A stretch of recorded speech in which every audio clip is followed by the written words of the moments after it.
नमस्कार, मैं रवीश कुमार। अन्ना हजारे अरविंद केजरीवाल को परेशान कर देते हैं या अरविंद केजरीवाल अन्ना से परेशान हो जाते हैं? राजनीति छोड़िए, आप अपने घर परिवार में ही उच्चतम आदर्शों वाले नैतिक स्टैंड लेकर देखिए, आपके अपने ही कैसे कैसे सवाल करते हैं। 14 महीने हो गए अन्ना अरविंद को अलग हुए, मगर सम्मान और शिष्टाचार की रस्म अदायगी की मजबूरी दोनों को एक दूसरे को के सामने खुलकर आने नहीं देती। पहली बार अरविंद ने अन्ना को ऐसी चुनौती दी है, सम्मान के साथ ही। सबको पता है कि अन्ना से सार्वजनिक रूप से अलग होकर अरविंद केजरीवाल और बाकी लोगों ने आम आदमी पार्टी बनाई थी। दिल्ली की राजनीति में भुला से दिए गए अन्ना हैं कि वे आ ही जाते हैं, एक चिट्ठी लिखते हैं और पूरी राजनीतिक चर्चा में 2 दिनों में छा जाते हैं। अरविंद केजरीवाल को खत लिखकर पहले समझाया कि लोकपाल संसद पास करेगी, ना कि विधानसभा। विधानसभा का नीति निर्धारण व व्यवस्था परिवर्तन में कोई रोल नहीं है। लोकसभा में अच्छे लोग चुनकर आने चाहिए।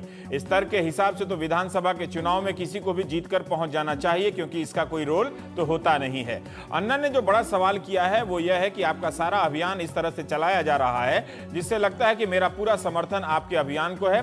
क्या सही में सारा अभियान अन्ना के नाम पर ही चलाया जा रहा है? दिल्ली के लोग पिछले 1 साल से ऑटो से लेकर दीवारों के पोस्टरों में अन्ना की तस्वीर देख रहे हैं या अरविंद केजरीवाल की? हर तरफ अरविंद ही अरविंद। बल्कि कुछ लोगों ने यह तक कहा है कि आम आदमी पार्टी है या अरविंद केजरीवाल पार्टी।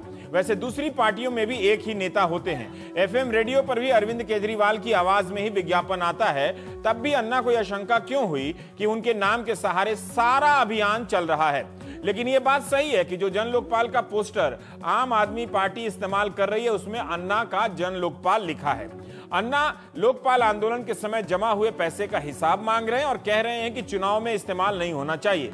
जबकि अरविंद ने पत्र लिखकर कहा है कि अन्ना आपकी एक स्पेशल टीम साल भर पहले ही चंदे की ऑडिट कर चुकी है और कुछ भी गलत नहीं पाया।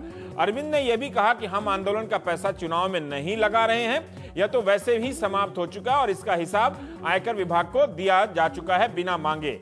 अरविंद ने अन्ना को लिखे खत में यह भी कहा है कि अगर आपको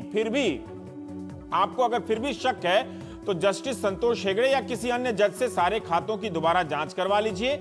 इसके लिए सार्वजनिक रूप से शिकायतें मंगवाइए। हम आश्वासन देते हैं कि अगर जस्टिस हेगड़े कुछ भी हेरा फेरी पाते हैं या यह पाते हैं कि आंदोलन के पैसे का इस्तेमाल चुनाव में हुआ है तो मैं दिल्ली विधानसभा की उम्मीदवारी से अपना नाम वापस ले लूंगा।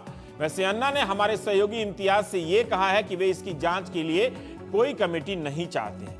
काश के चंदों को लेकर अन्ना अन्य दलों के चंदे की कॉपी इम्तिहान से पहले जांच करने की मांग करते।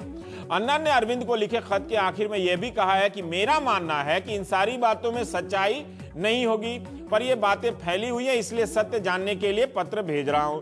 अन्ना कई तरह की बातें कर रहे हैं। अब कहते हैं कि अरविंद ईमानदार भी हैं। खत इसलिए लिखा कि फोन टेप कर लिए जाते हैं। अब चलिए, ये तो सारी बातें वो बदल रहे हैं। उधर